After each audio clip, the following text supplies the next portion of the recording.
Hello history lovers and welcome back to the channel. My name is Hannah and if you're new here, welcome to the channel.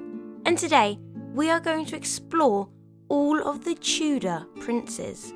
Now the people on this list are the male descendants of King Henry VII and Elizabeth of York, the first Tudor monarchs, and are therefore males who have a claim to the English throne and have English royal blood, even if they are not necessarily titled as or technically are princes. One caveat is that I won't be including illegitimate children, so people like Henry VIII unfortunately have not made the list, as these are all legitimate male heirs. The other caveat that I have placed on this video is that everyone on this list was born before the death of the last Tudor monarch, Queen Elizabeth I, on the 24th of March 1603. I'm going to try and make this list as logical as possible, so let's look at the children of King Henry VII and Elizabeth of York. The first Tudor prince on our list is an actual prince, their eldest son and at one point heir, Arthur Tudor, Prince of Wales. Arthur was born either on the 19th or the 20th of September 1486 in Winchester. Arthur was the embodiment of the houses of York and Lancaster reuniting, which was significant as his Lancastrian father had won the throne through defeating the previous Yorkist king in combat. Arthur's mother was the niece of the previous king and was therefore also a member of the House of York. Her marriage to King Henry VII helped bring about the end of the Wars of the Roses. At the age of 2, Arthur was betrothed to the Spanish Infanta Catalina of Aragon, an impressive power play for the tiny kingdom of England. A year later, Arthur was officially given the title of the Prince of Wales. Arthur would frequently write to his betrothed Catalina, and the pair were finally wed on the 14th of November 1501 at St. Paul's Cathedral. Catalina anglicised her name to Catherine, and the bride was given away by her 10-year-old brother-in-law, Prince Henry, Duke of York. Arthur was 15, and Catherine was 16. The wedding banquet took place in the Great Hall of Baynard's Castle. Catherine danced in a stately manner clicking castanets, and Arthur's brother, Prince Henry, whipped off his gown and whirled their sister Margaret across the floor, leaping and twirling to the music. The Archbishop of Canterbury and the Bishop of London blessed the marital bed and left the newlywed couple to consummate their marriage. The next morning, Arthur, who was quite frankly feeling like a Billy Big Bollocks, and one of the lads boasts that he had been in Spain, and that marriage was, after all, thirsty work. However, the evidence, or lack thereof, suggests otherwise. From the letters that Arthur wrote to his in-laws in Spain, we can infer that the marriage was a happy one, and on the 21st of December 1501, the Prince and Princess of Wales left Baynard's Castle for the Welsh marshes and Ludlow Castle.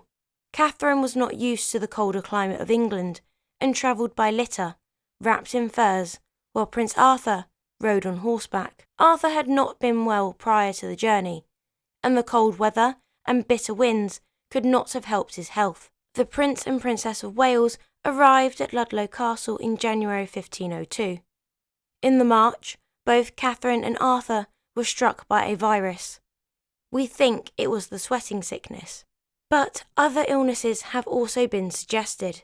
Catherine made a quick recovery, but Arthur Tudor, Prince of Wales, died from the illness on the 2nd of April 1502.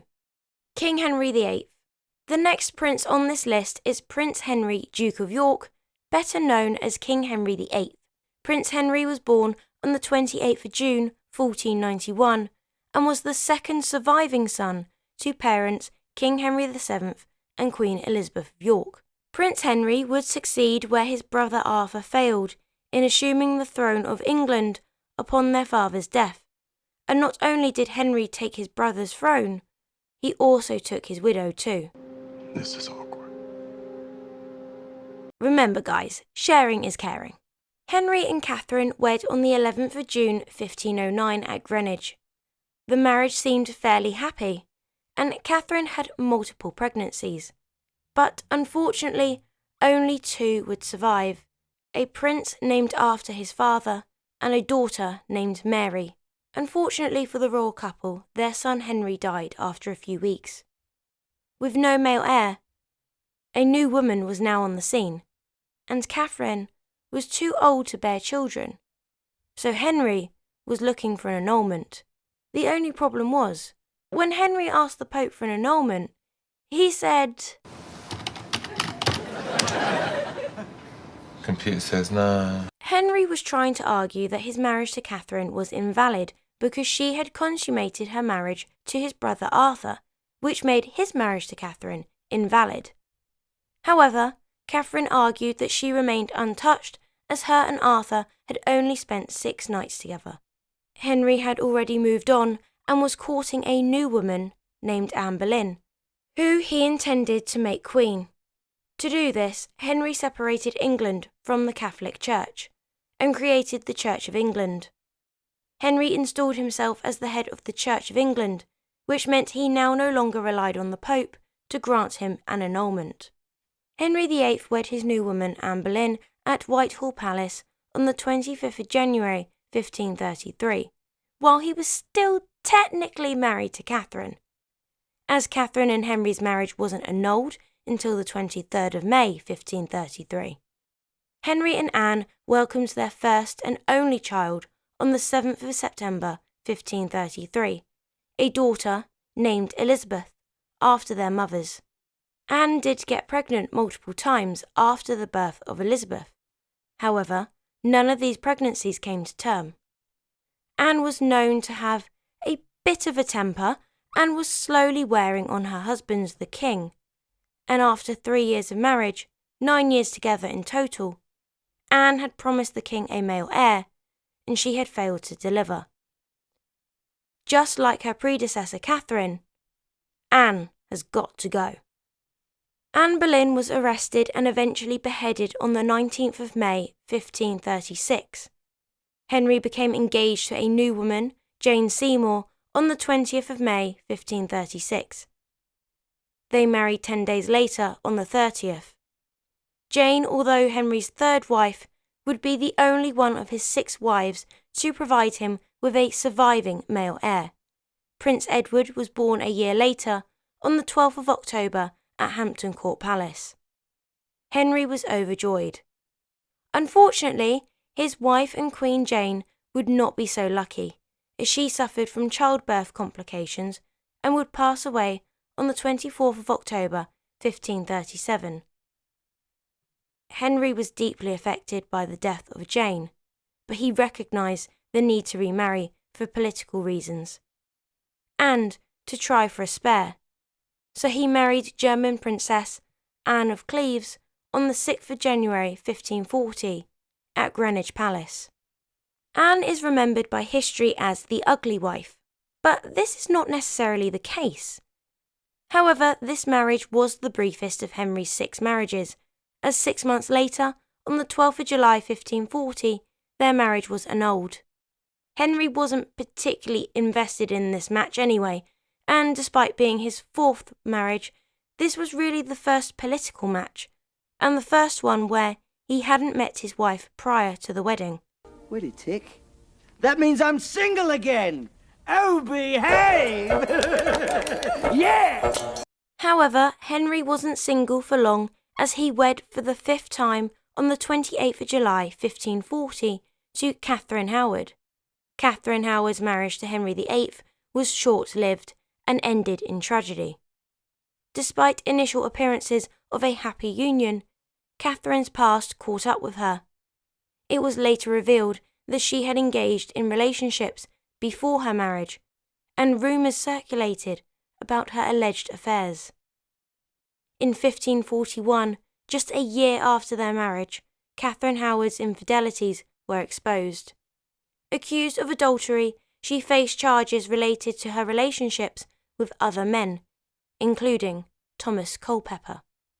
Catherine Howard was beheaded on the 13th of February 1542, becoming the 2nd Queen of England to ever receive this fate, the first being her cousin and Henry's second wife, Anne Boleyn. Henry VIII's marriage to Catherine Parr marked the sixth and final union for the Tudor king. Catherine Parr, a widow twice over, married Henry in 1543 on the 12th of July. Unlike some of Henry's previous marriages, this one proved to be stable and supportive. Catherine Parr was known for her intelligence and interest in religious matters. She played a role in reconciling Henry with his daughters Mary and Elizabeth from his previous marriages. Catherine also acted as a stepmother to Henry's son, the future King Edward VI.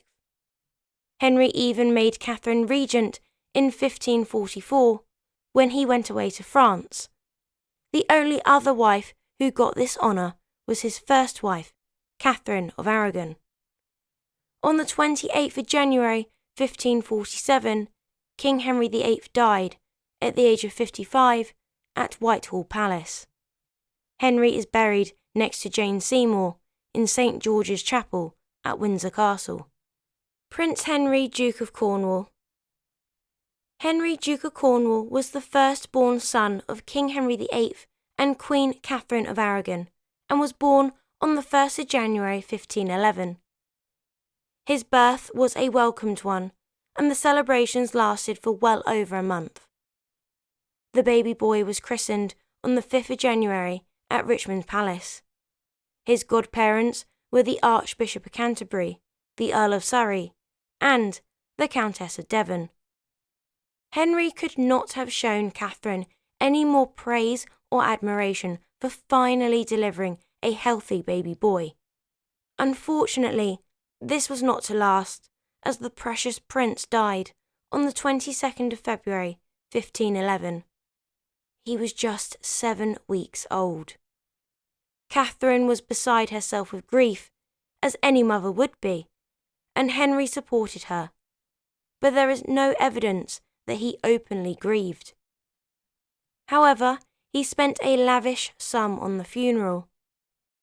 The baby's body was brought from Richmond to Westminster by 3 barges draped with black cloth along the River Thames. One ambassador, who was meeting the king that day, noted he was advised not to mention the death of the prince, lest it revive his grief. Prince Edward Tudor, or King Edward VI. Prince Edward Tudor, the future King Edward VI, was born on the 12th of October 1537 to King Henry VIII and his wife and Queen Jane Seymour at Hampton Court Palace.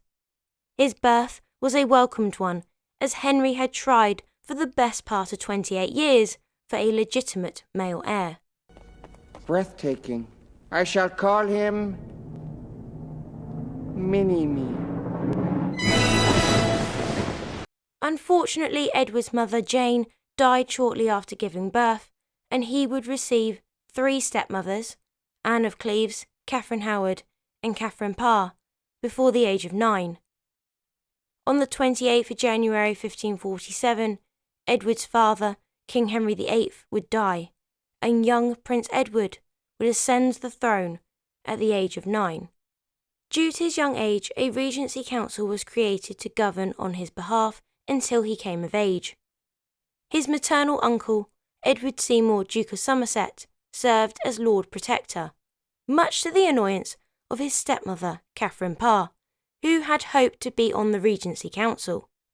However, King Henry VIII had foreseen that as a rich, attractive royal widow, she may be the target of a scheming and manipulative future husband who may create discord. Hello there. As such, the council tried to keep the new king away from his stepmother and half-sisters. Edward VI's reign is notable for its strong influence on the English Reformation. Under the guidance of his regents, particularly the Duke of Somerset and later John Dudley, Duke of Northumberland, England experienced significant religious changes. The authorities pursued a more Protestant direction, introducing the Book of Common Prayer in 1549.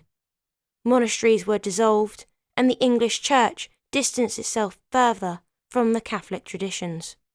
Edward VI's reign was tragically cut short by his untimely death.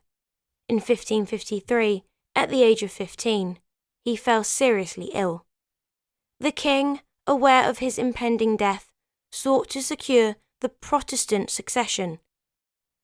In his device for the succession, he bypassed his half-sisters, Mary and Elizabeth. So he named his cousin Lady Jane Grey and her heirs male as his successors. Although how much of this was Edward's thinking and how much was the manipulation of John Dudley, the father-in-law to Lady Jane Grey, is up for debate / borderline suspicious. Coincidence? I think not! Edward VI succumbed to tuberculosis on the 6th of July, 1553, and unsuccessfully passed the throne to his cousin Lady Jane Grey for only 13 days. Edmund Tudor, Duke of Somerset. Edmund Tudor was born on the 21st of February, 1499, at Greenwich Palace, and was the 6th child and youngest son of King Henry VII and Queen Elizabeth of York. His elder brothers Prince Arthur and King Henry VIII were covered earlier in this video. Just a quick note, Edmund never received the peerage of Somerset, but he was stylised as such. Okay? Moving on. His baptism took place in the Church of the Observant Friars on the 24th of February, 1499, accompanied by splendid celebrations.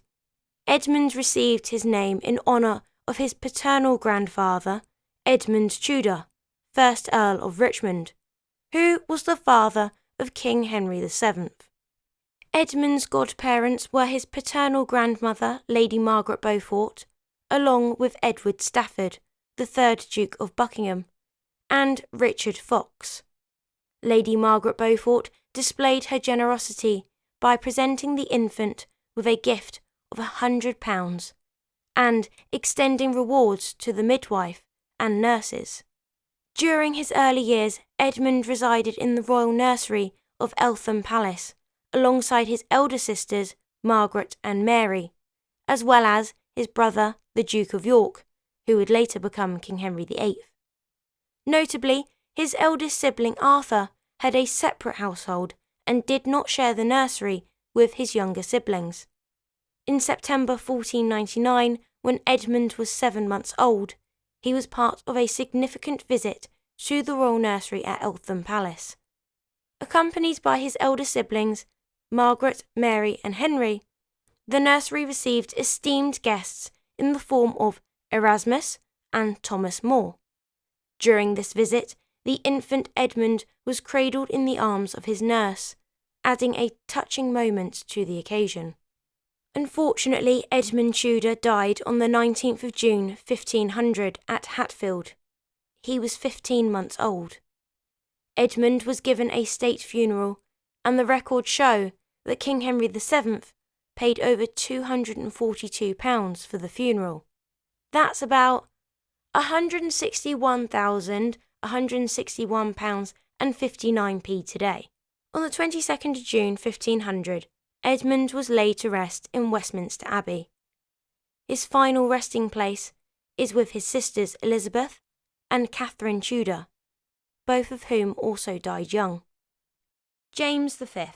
James, the third son of King James IV and Margaret Tudor, was born on the 10th of April 1512 at Linlithgow Palace.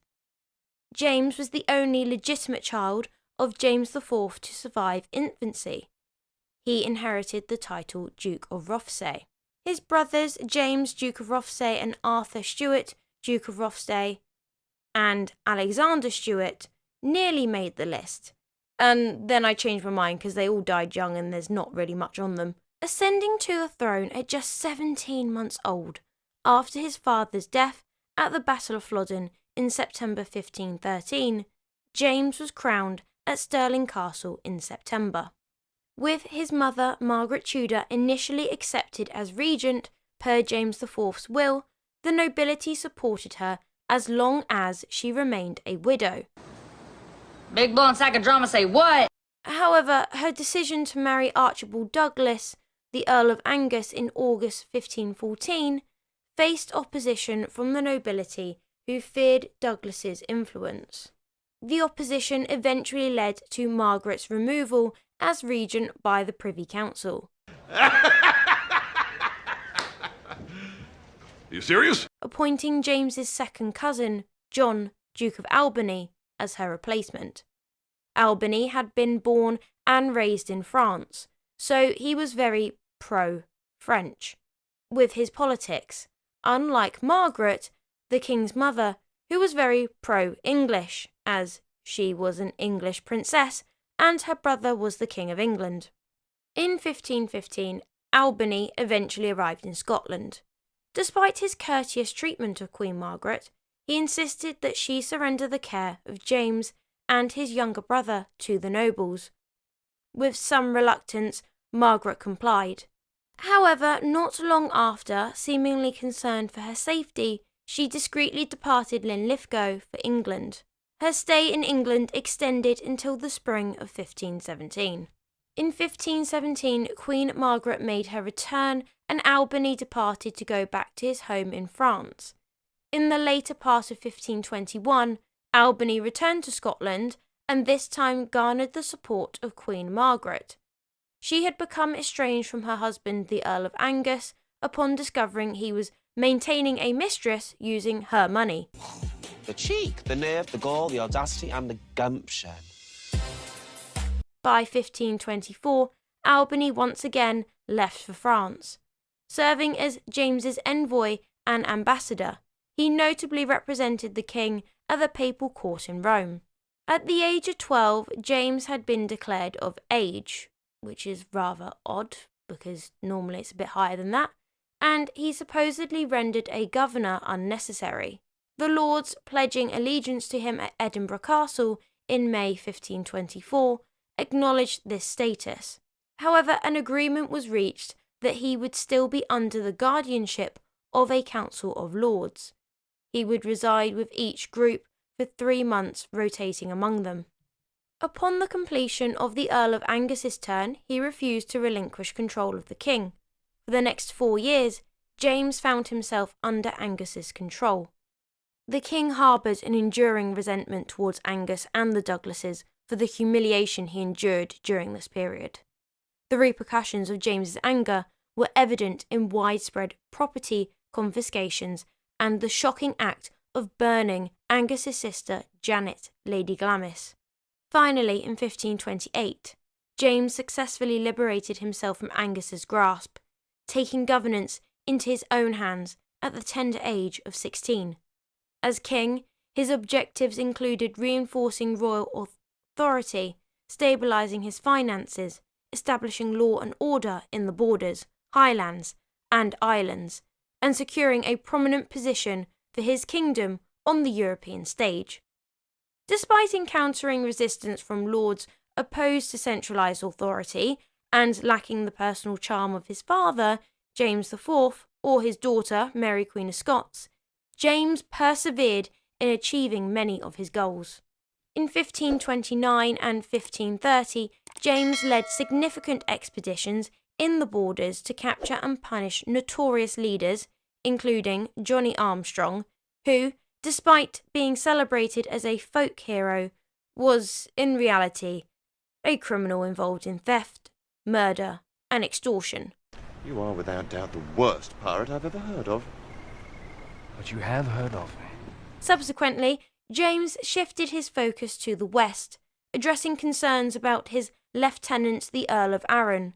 By reaching an understanding with Alexander of Islay, James retaliated against Henry VIII's continued support of Angus and his brother by backing Irish rebels, turning the tables on the English monarch. In 1536, James achieved a remarkable level of tranquility in Scotland, a state not experienced since his father's reign. Seeking a royal consort, he embarked on a journey to France. There, he married Madeleine, the daughter of Francois I of France, and the newlywed couple returned to Scotland in May 1537. Unfortunately, the Queen passed away within a few months, compelling James to seek a new wife and Queen to secure an heir. His second marriage was to Marie de Guise, a member of the ducal house of Lorraine. Queen Marie bore 3 children, but the first 2, both boys, tragically died within days of each other in 1541. In 1541, war erupted between Scotland and England when the Duke of Norfolk led a substantial force intending to conduct a swift border raid. The Earl of Huntly decisively defeated Norfolk at Haddon Rig. However, despite this victory, James's lords refrained from launching a full-scale attack on England. A less ambitious raid was planned for the western borders, and James, mindful of his father's fatal encounter in battle and his own illness, opted not to participate. Unfortunately, the raid turned disastrous as Scottish troops were routed at Solway Moss on the 24th of November 1542, resulting in the capture of 1,200 prisoners. James returned to Falkland Palace, but his health took a severe downturn, and he passed away on the 14th of December at the age of 30. Some stories say he died of a broken heart. However, these stories don't take into account his symptoms, which indicated he had dysentery. Broken heart, dysentery, same thing. James's heir was his 6-day-old daughter Mary, who became queen upon his death. A later story claims that James's last words were, "It came with a lass, and it will go with a lass." But there is no contemporary evidence to support this. Sorry. Prince James, Duke of Rothesay. Born on the 22nd of May 1540, James, Duke of Rothesay, was the first son and one of 3 children born to King James V of Scotland and his second wife, Marie of Guise. From the very instant of his birth, James held the position of the heir apparent to the Scottish throne. The infant prince underwent an opulent baptism ceremony in St Andrews on the 26th of May. His godparents included Dowager Queen Margaret Tudor, his paternal grandmother, Cardinal David Beaton, Archbishop of St Andrews, and Gavin Dunbar, the Archbishop of Glasgow. The torches at the baptism were held using 15 ells of white Genoese taffeta? Genovese? No. Really? Genoese. The torches at the baptism were held using 15 ells of white Genoese taffeta. A French craftsman, Andrew Manissuin, oh my god, what is it with the pronunciation today, crafted a cradle for the child, and a canopy for his state bed was provided. Nobility members were summoned to attend, coats of arms were adorned, and some of the king's silver plate was dispatched from Edinburgh for the occasion. James V ensured that Henry VIII of England and Francis I of France were notified of the birth through messengers. The festivities for the baptism might have included a display of fireworks, as indicated by the royal accounts for June 1540. They reveal that 2 French royal gunners were paid for making firework shot to visit be the King's grace. In January 1541, a record of payments for livery clothes to household servants included 2 individuals serving Lady Jean Stuart, the half-sister of the prince. The young royal had the assistance of 4 ladies to attend to his cradle, and a designated master cook. Jean Sinclair served as his nurse. Tragically, James passed away at St Andrews on the 21st of April 1541, not having reached his 1st birthday. His final resting place was in Holyrood Abbey. Remarkably, his younger brother, Robert, Duke of Albany, also succumbed to death the day before, at a mere 9 days old. Charles Stuart, Earl of Lennox. Born in the spring of 1557, Charles Stuart was the second surviving son of Matthew Stuart, Earl of Lennox, and Lady Margaret Douglas, the daughter of the Dowager Queen of Scotland, Margaret Tudor, and her second husband. Through his parents, he had claims to both the Scottish and English thrones. Through his mother and grandmother, Charles had a claim to the English throne. Charles had an older brother, Henry Stuart Lord Darnley, who would become the husband of Mary Queen of Scots and father of the future King James I and VI. So, through his brother, Charles was the uncle to the future King of England and Scotland. Charles would see his nephew become King of Scotland, but would not survive to see him claim the English throne. In 1574, Margaret Douglas visited Elizabeth Cavendish, the daughter of Bess of Hardwicke. Margaret and Bess had arranged for the union of their children, Elizabeth and Charles, despite Elizabeth I's disapproval, which is why the union was done secretly. Queen Elizabeth had originally suspected that Lady Douglas had requested to take her, at this point, surviving son, to Scotland to visit Mary Queen of Scots. It was on their trip up north that they stayed with Bess of Hardwicke, and it would be here that Charles would meet and potentially fall in love with Bess's daughter Elizabeth Cavendish. When the Queen had learnt of the secret union that had taken place, she was understandably furious. You deliberately disobeyed me. She ordered Lady Douglas and Bess of Hardwicke to come to London. Margaret was put under house arrest in Hackney before she was sent to the Tower for the third time. Some sources have claimed that Bess was sent with her. Others say that there is no contemporary evidence for this. So, it seems that Bess and her daughter Elizabeth were placed under house arrest at Rufford in Nottinghamshire until investigations had been undertaken. You would think that the situation couldn't get any worse. Well, it did, because Elizabeth Cavendish was already pregnant with Charles's baby. A baby that would have a claim to Queen Elizabeth's throne.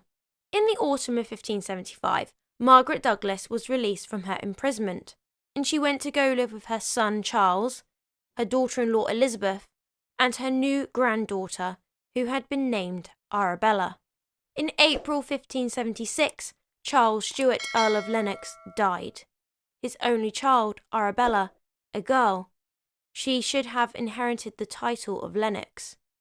However, the earldom of Lennox was a Scottish title, and as an English woman, Arabella could not inherit the title. Arabella's mother, Elizabeth Cavendish, died on the 21st of January, 1582, and as such, Charles's daughter Arabella went to go live with her maternal grandmother, Bess of Hardwicke. Henry Stuart Lord Darnley. Henry Stuart Lord Darnley was born on the 7th of December 1545, the older brother of Charles Stuart, Earl of Lennox, and he was the second child and the first surviving son of Matthew Stuart, Earl of Lennox, and his wife, Lady Margaret Douglas. Through his parents, he had claims to both the Scottish and English thrones. His father, Matthew Stuart, Earl of Lennox, was the son of John Stuart, Earl of Lennox, who traced his lineage back to James II, King of Scots. His mother, Lady Margaret Douglas, was the daughter of Margaret Tudor, who was the daughter of King Henry VII of England. Lord Darnley, in his youth, received a commendable education, acquiring proficiency in Latin and gaining familiarity with the Scots, English, and French languages. His talents extended beyond academics, excelling in singing, playing the lute, and dancing.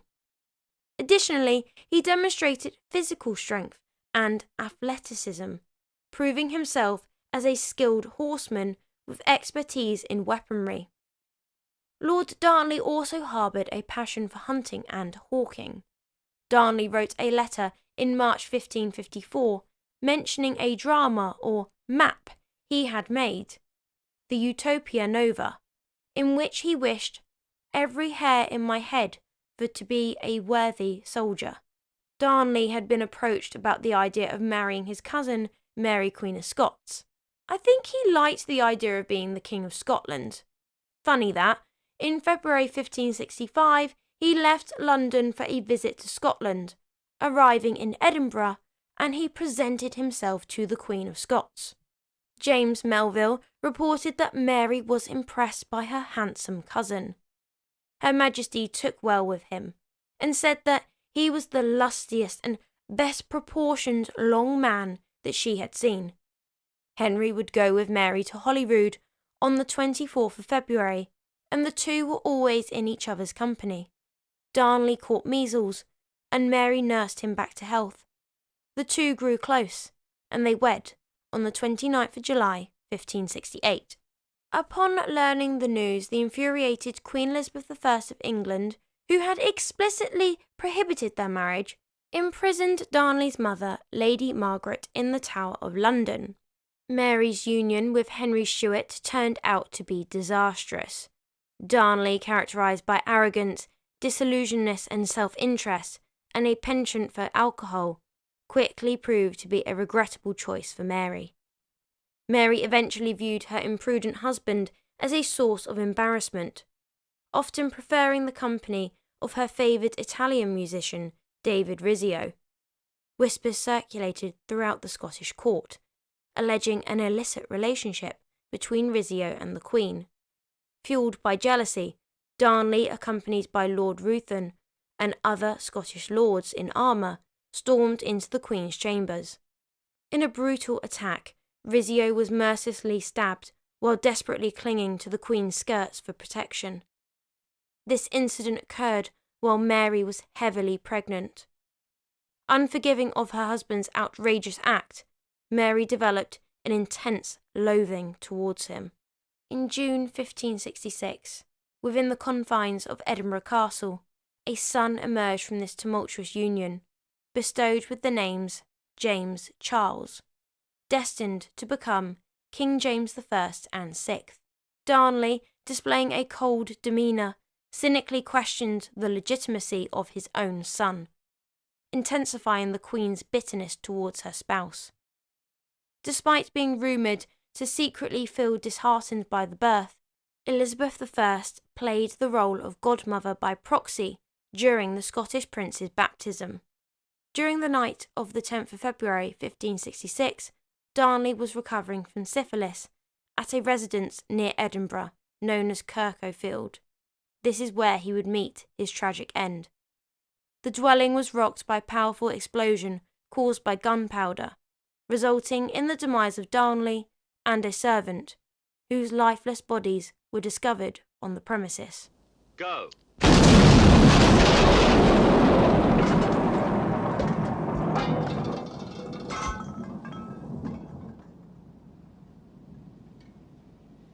You're only supposed to blow the bloody doors off! The subsequent investigation traced the explosion of 2 barrels of gunpowder strategically placed beneath Darnley's sleeping quarters. His body, along with that of his valet William Taylor, was found outdoors, surrounded by a cloak, a dagger, a chair, and a coat. Notably, Darnley, attired solely in his nightshirt, appeared to have hastily fled his bedchamber. Upon closer inspection, the bodies displayed no injuries associated with the explosion, suggesting that the blast itself did not directly cause Darnley's demise. It was determined that the deaths of the 2 men resulted from strangulation, believed to have occurred subsequent to the explosion. Many pointed fingers at James Hepburn, Earl of Bothwell, as the likely perpetrator, raising suspicions about the Queen's involvement in her husband's murder. The skull of Darnley, marked with indications of syphilis, is currently held by the College of Surgeons in Edinburgh. Swiftly, suspicion centred on the Earl of Bothwell and his backers. Bothwell had long been suspected of harbouring ambitions for the throne, and his close association with the Queen fuelled rumours of an intimate relationship between them. This perceived connection was seen as a potential motive for Bothwell to orchestrate Darnley's murder, possibly with assistance from certain nobles, and seemingly with the approval of the Queen. Mary had been exploring avenues to address the issue of Darnley, considering divorce among her options, none of which proved viable. Darnley's shocked and grieving father, Matthew Stuart, Earl of Lennox, angrily demanded an inquiry into his son's murder. The Queen complied, and Bothwell was declared innocent of any involvement in Darnley's death. There were many, including Lennox himself, who were sceptical of this verdict and saw it as a little more than a whitewash. King James I of England and 6th of Scotland. James Stuart was born on the 19th of June 1566 at Edinburgh Castle to parents Queen Mary I of Scotland and Henry Stuart, Lord Darnley. He had a claim to both the English and Scottish throne through his parents and was their only child. Less than a year after James was born, his father was killed in an explosion.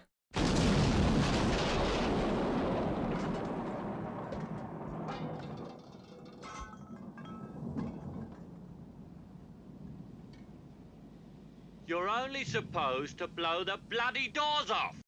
That was almost certainly, definitely, planned by his mother. His mother Mary later annoyed her subjects and nobles when she married the Earl of Bothwell, the man many thought to be Darnley's murderer, so quickly after Lord Darnley's death, which sparked a rebellion. As a consequence, she was ousted in favour of her infant James and confined to Lochleven Castle. Following her escape, Mary sought refuge in England, where Elizabeth I decided to keep her cousin in captivity. Captivity makes her sound like an animal. She was placed under house arrest. She was a prisoner, okay? James ascended to the throne as King of Scots at a mere 13 months old, never having the opportunity to see his mother again, and likely having no memory of her. James did not inherit his mother's renowned Stuart charm. Subjected to a rigorous Scots Calvinist upbringing, he underwent an intense educational regimen administered by his tutors, showcasing notable intelligence from an early age. The Earl and Countess of Mar were entrusted with his care, to be conserved, nursed, and upbrought in security of Stirling Castle. At 13 months old, he was crowned King of Scotland, and his coronation was conducted by Adam Bothwell, the Bishop of Orkney, on the 29th of July, 1567. During the years of James's childhood, Scotland was governed by 4 consecutive regents. His initial regent was James Stuart, Earl of Moray, his mother's illegitimate half-brother, who would later fall victim to an assassination plotted by James Hamilton of Bothwell Hugh, a loyal supporter of Mary. Moray met his demise when Hamilton fatally shot him with a carbine from a window. At the tender age of 5, James witnessed the lifeless body of his second regent, his paternal grandfather, Matthew Stuart, Earl of Lennox, being carried past him. Raised under the care of those aligned with his mother's adversaries, James was instilled with the perception that Mary was an adulteress, a Jezebel, and a murderer responsible for his father's death. Reaching his majority in 1583, the king assumed sole rule over Scotland, with a keen eye on the succession to the English throne. He entered into a league with Elizabeth I in 1586 and accepted a pension from her. Accounts vary regarding James's actual response to the execution of his mother in 1587. Some reports suggest that upon learning the news, he retired sadly to bed without supper, while others claim he expressed joy at being the sole monarch of Scotland. Officially, he made nominal protests to safeguard his reputation, assured the English Queen that his mother's unfortunate execution need not impact Scotland's long-term relations with England. In 1589, James entered marriage negotiations with Anne of Denmark, a 14-year-old, tall, fair-haired daughter of Frederick II. The marriage was conducted by proxy at Kronborg Castle in Oslo, Norway. Anne set sail for Scotland, but was compelled by storms to land on the Norwegian coast.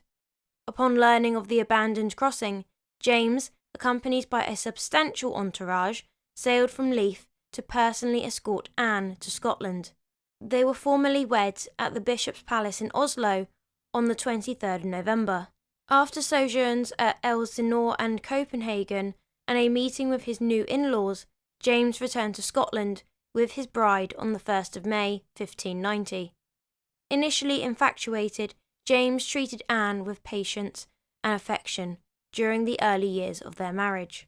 From 1601, during the final years of Elizabeth I's reign, English politicians, particularly Elizabeth's chief minister Sir Robert Cecil, engaged in correspondence with James to pave the way for his smooth transition to the English throne. When Queen Elizabeth I passed away in 1603, James ascended the English throne peacefully at the age of 37, based on his lineage from Margaret Tudor, King Henry VII's eldest daughter. On the 5th of April, James departed Edinburgh for London, making a leisurely southward progression. Along the way, his new English subjects treated him to extravagant hospitality, and James marvelled at the wealth of his new kingdom, remarking that he was swapping a stony couch for a deep feather bed. Staying at Cecil's residence, Theobald's in Hertfordshire, he reached London after Queen Elizabeth's funeral. However, the English people's initial impressions of their new sovereign were not favourable. James's coarse and often vulgar sense of humour did not resonate well with the refined English court. James later sought to vindicate the memory of his mother. Shortly after ascending the English throne, he had her remains relocated from Peterborough to Westminster Abbey, where he provided a magnificent white marble tomb. He defended her reputation, condemning his tutor, George Buchanan, for libelling his mother, and denouncing her half-brother, James, Earl of Moray, as that treacherous and illegitimate bastard that who unnaturally rebelled and procured the ruin of his own sovereign and sister. However, James's true feelings towards the mother he had never seen since infancy remains unknown. 2 years into his reign, the Gunpowder Plot came to light. Guy Fawkes and a group of Catholic conspirators had devised a scheme to detonate explosives beneath the Protestant king and the Houses of Parliament. Their plan came dangerously close to fruition.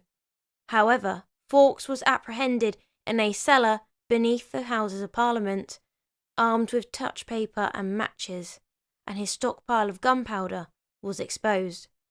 Following his arrest, he faced imprisonment and torture in the Tower of London, while many of his co-conspirators met a gruesome fate through the traitor's punishment of hanging, drawing and quartering. In the latter part of 1617, Queen Anne's health deteriorated, and she experienced episodes of illness. During her final illness, James visited Anne merely 3 times. However, her younger son, Prince Charles, frequently slept in the adjacent bedroom at Hampton Court Palace, and was present at her bedside in her last hours, when she had lost her sight. Queen Anne of Denmark passed away at the age of 44 on the 2nd of March 1619, succumbing to a perilous form of dropsy. In early 1625, James grappled with severe bouts of arthritis, gout, and fainting spells. He passed away at Theobald's on the 27th of March 1625, at the age of 59. There is a theory suggesting that James might have suffered from protheria, a disease that exhibited evident symptoms in his descendant, George III. Detailed notes from James's physician described his urine as being purple as Alicante wine, a potential indication of porphyria. Henry Frederick, Prince of Wales. Henry Frederick was born at Stirling Castle on the 19th of February 1594, and he was the eldest child of King James VI of Scotland and Queen Anne of Denmark. He was thought to have great promise as a prince, although he had violent anti-Catholic opinions. Accomplished in sports, he was also a patron of the arts and an avid collector. Henry Frederick would be given the title of Prince of Wales in 1610.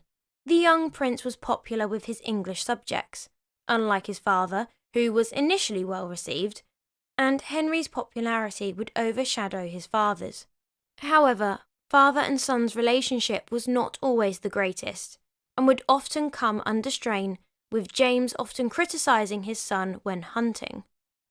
Henry wasn't much nicer to his younger brother Charles either, often teasing him about the expectation of Charles becoming a man of the faith. Charles would allegedly become so upset that he would cry. Henry Frederick looked promising as an heir to the throne. Unfortunately, he followed the same fate as the previous Prince of Wales, Arthur Tudor, and died while still a teenager. It is believed that Henry died from typhoid fever at the age of 18. Prince Henry's early death was seen as a tragedy for England. Charles Carleton related that few heirs to the English throne have been as widely and deeply mourned as Prince Henry. His body lay in state at St. James's Palace for 4 weeks. On the 7th of December, over 1,000 people walked in the mile-long cortege to Westminster Abbey to hear the 2-hour sermon delivered by the Archbishop of Canterbury. Prince Charles, the new heir to the throne, fell ill after Henry's death, but attended the funeral as chief mourner. James I, who detested funerals, refused to attend. King Charles I. Born in Fife on the 19th of November 1600, Charles was the second son of James VI of Scotland and Anne of Denmark. Following the death of Elizabeth I in 1603, Charles's father James ascended to the throne of England and Ireland. The untimely demise of Charles's older brother Henry in 1612 elevated him to the position of heir to the throne. In 1625, Charles assumed the role of king upon his father's death, marking the beginning of his reign. A mere 3 months into his rule, he married Henrietta Maria of France. Their marriage was a happy one that produced 5 surviving children. Only problem was, she was a Catholic. Upon his succession, Charles continued and arguably strengthened his friendship with his father's male favourite, George Villiers, Duke of Buckingham. This friendship was very unpopular as the Duke of Buckingham used his influence on the king against the nobility like he had with the previous king. Buckingham would be assassinated 3 years later in 1628. Charles I grappled persistently with parliamentary disputes, exacerbated by the financial strains incurred through overseas conflicts. His pronounced inclination towards high Anglican worship, coupled with his wife's Catholic affliction, evoked suspicion, particularly among the Puritans. The dissolution of Parliament 3 times between 1625 and 1629 reflected attempts to navigate the ensuing tensions. In 1629, Charles I chose to disband Parliament entirely, opting for solitary rule. This decision, driven by the imperative to generate revenue independent of parliamentary approval, significantly contributed to his declining popularity. The upheaval in Scotland, triggered by Charles's imposition of a new prayer book, marked the termination of his direct rule. Compelled to convene Parliament to secure funds for the Scottish conflict, tensions escalated in November 1641 due to disputes over leadership in quelling the Irish uprising. Charles's attempt to have 5 Parliament members arrested heightened the strain. Subsequently, on the 22nd of August 1642, at Nottingham, Charles erected the Royal Standard, summoning loyal subjects to support him. Oxford was designated as the king's capital during the war, marking the commencement of the Civil War. The Battle of Edge Hill in October 1642 indicated that early in the conflict the fighting was evenly matched. In broad terms, Charles maintained control over the north, west and southwest of the country, while Parliament held London, East Anglia and the southwest. However, pockets of resistance were scattered throughout, ranging from solitary garrisons to entire cities. In May 1646, Charles entrusted himself to the Scottish Army, which later handed him over to the English Parliament after 9 months in exchange for overdue payment. This transfer occurred because the Scots had been unsuccessful in gaining Charles's support for establishing Presbyterianism in England. Charles didn't view his action as surrender. Rather, he saw it as a chance to regain lost ground by leveraging one group against another. He regarded the monarchy as a source of stability, and conveyed to parliamentary commanders that "you cannot be without me. You will fall to ruin if I do not sustain you." Charles carried on negotiations while being held captive at Carisbrooke Castle on the Isle of Wight. He had previously escaped from Hampton Court in November 1647. These negotiations resulted in the engagement with the Scots, wherein the Scots committed to providing an army for Charles in return for the imposition of the Covenant of England. Subsequently, this paved the way for Oliver Cromwell's triumph at Preston in August 1648. On the 20th of January 1649, Charles faced charges of high treason against the realm of England. He declined to enter a plea, asserting that he did not acknowledge the legality of the High Court. According to him, the court had been formed by a Commons cleared of dissent, and without the presence of the House of Lords. Furthermore, Charles contended that the Commons had never functioned as a judicature. The king was sentenced to death on the 27th of January. 3 days later, Charles was beheaded on a scaffold outside of the banqueting house in Whitehall. Robert Stuart, Duke of Kintyre and Lorne. Prince Robert Stuart is the last prince on this list, and he was born on the 18th of January 1602 at Dunfermline Palace. He was the fifth child and third son of King James VI of Scotland and his wife and queen, Anne of Denmark. He was created Duke of Kintyre and Lorne on the 2nd of May 1602, the same day that he was baptised. King James was in Edinburgh at the time of his son's birth, and he set out to visit his queen and their new son in Fife. James gave his wife the gift of a pointed diamond. He would leave the world in the same palace that he entered on the 27th of May 1602, and was buried at Holyrood Abbey. Henry Brandon. There's not really much to say for this one, really. Henry Brandon was the first and eldest child of Mary Tudor, the youngest daughter of King Henry VII and Queen Elizabeth of York, and Mary's second husband, Charles Brandon, Duke of Suffolk. Mary's first marriage was childless, so that's why we skipped on to the second one. Henry Brandon was born on the 11th of March, 1516, and he died at some point in 1522. That was fast. Next on our list is Henry Brandon, Earl of Lincoln. And no, I haven't glitched. This Henry Brandon was the youngest child and second son of Mary and Charles Brandon. He was born in around 1523. At the tender age of only 2, Brandon received the title of Earl of Lincoln from Henry VIII on the 18th of June 1525. He was so young that Sir John Vere was tasked with carrying him during the elaborate ceremony. His father orchestrated a prospective marriage with Catherine Willoughby, a peeress in her own right and the daughter of Maria de Salinas, who had previously served as one of the Queen's ladies-in-waiting. However, his father would eventually marry Catherine himself after the death of Henry's mother Mary.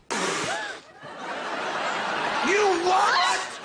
Throughout Brandon's life, there existed a small yet tangible chance that he might ascend to the throne of England. At the time of his birth, Mary was the sole child of King Henry VIII and the king's wife, Catherine of Aragon. She was already 38, with little prospect of additional children.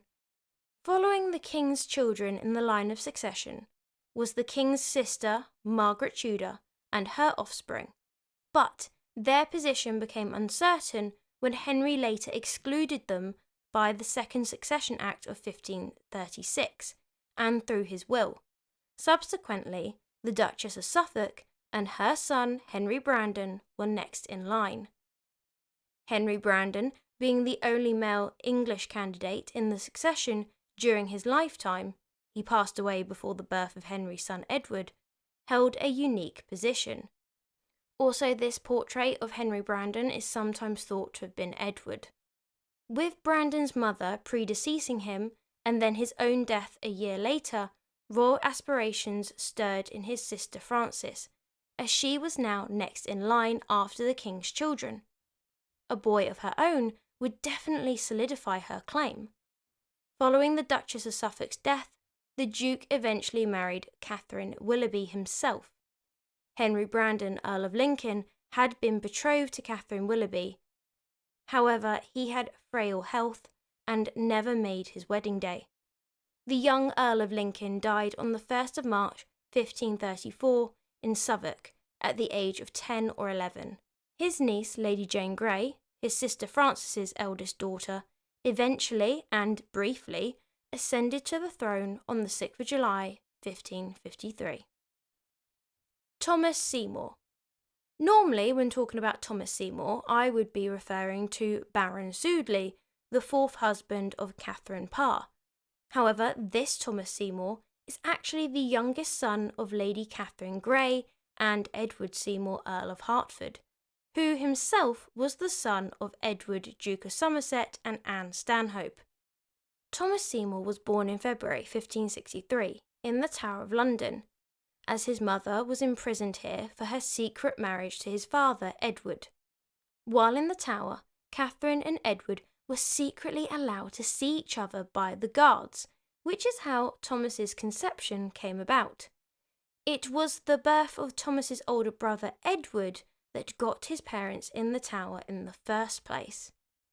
Thomas was baptised on the 11th of February 1563, and he would go on to marry Isabel Onley.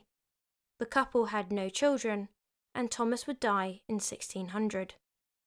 Edward Seymour, Lord Beauchamp. Edward Seymour was born on the 21st September 1561 and was the eldest son and child of Lady Catherine Grey, the younger sister of the 13-day Queen, Lady Jane Grey, and Edward Seymour, Earl of Hertford.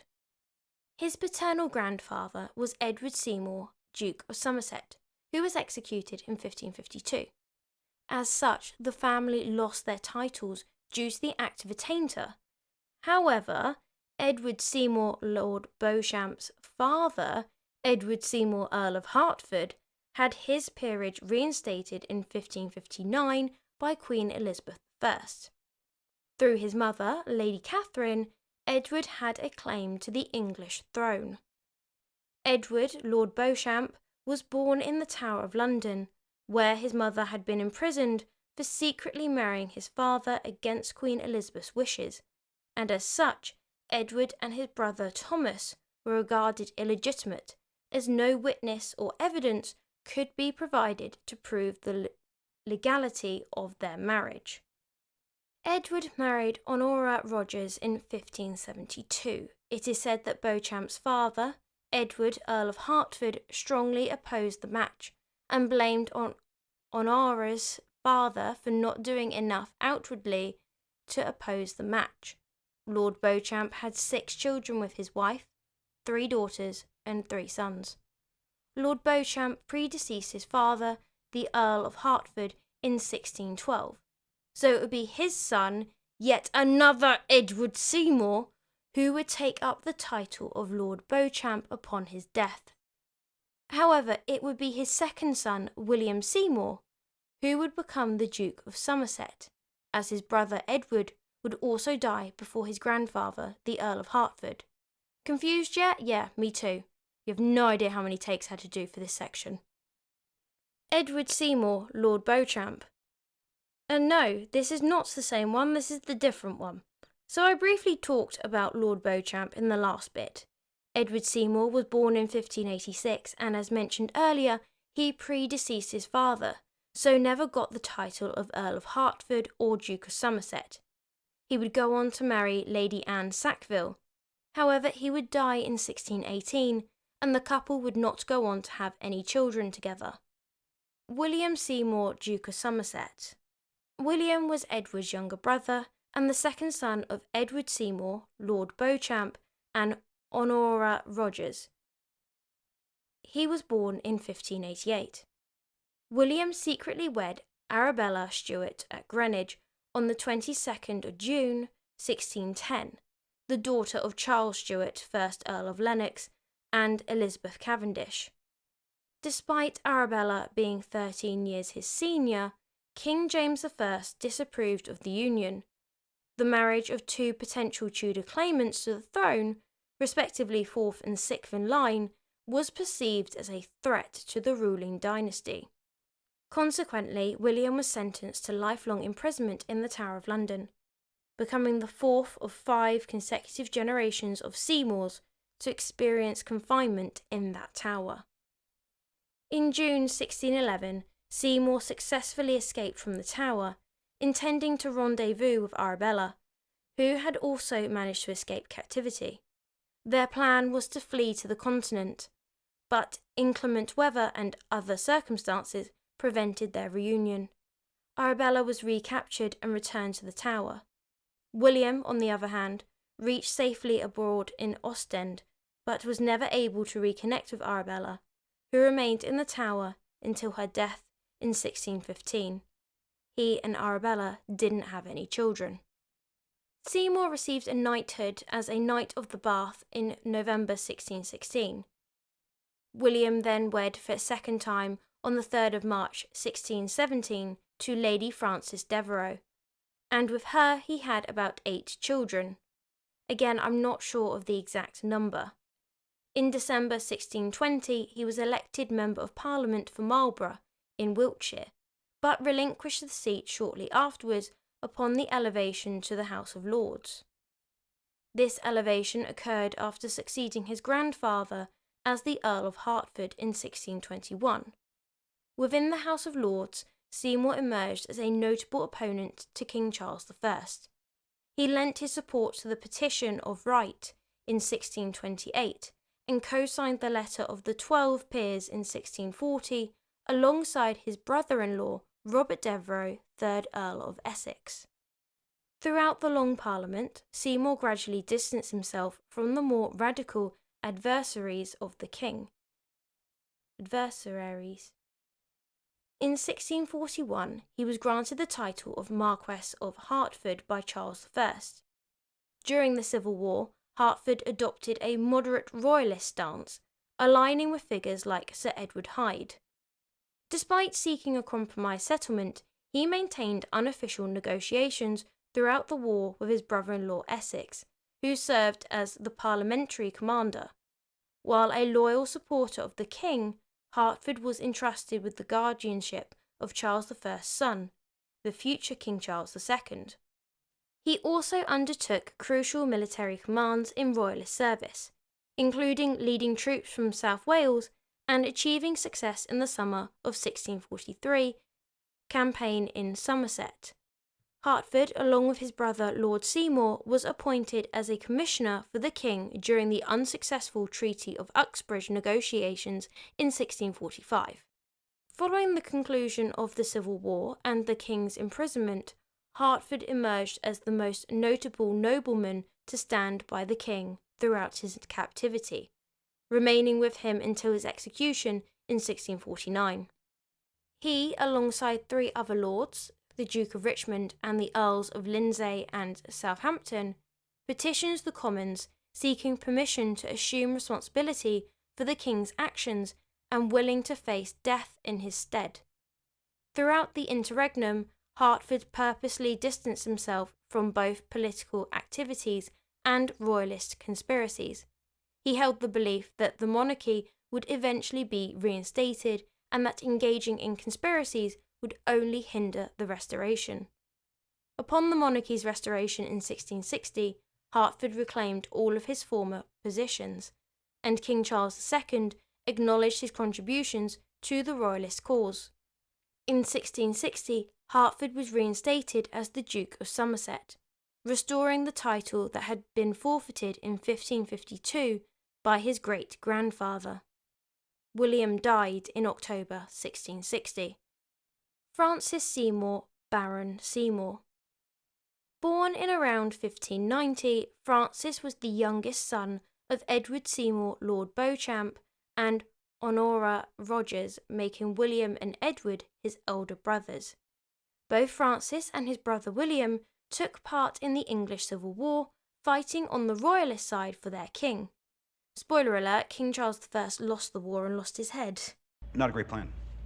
But upon the monarchy's restoration, the Seymours were restored the titles that they had forfeited, including the Dukedom of Somerset, which had been forfeited by their great-grandfather. William secretly wed Arabella Stuart at Greenwich on the 22nd of June 1610, the daughter of Charles Stuart, Earl of Lennox, and Elizabeth Cavendish. Despite Arabella being 13 years his senior, King James I disapproved of the union, as it was a threat to his throne. Consequently, William was sentenced to lifelong imprisonment in the Tower of London. In June 1611, Seymour successfully escaped from the Tower, intending to rendezvous with Arabella, who had also managed to escape captivity. Their plan was to flee to the continent, but Arabella was recaptured and returned to the Tower. William, on the other hand, reached safety abroad in Ostend, but was never able to reconnect with Arabella, who remained in the Tower until her death in 1615. Francis was accused of aiding his brother William escape from the Tower. However, Arabella protested his innocence. On the 23rd of October 1613, Francis was knighted by King James I.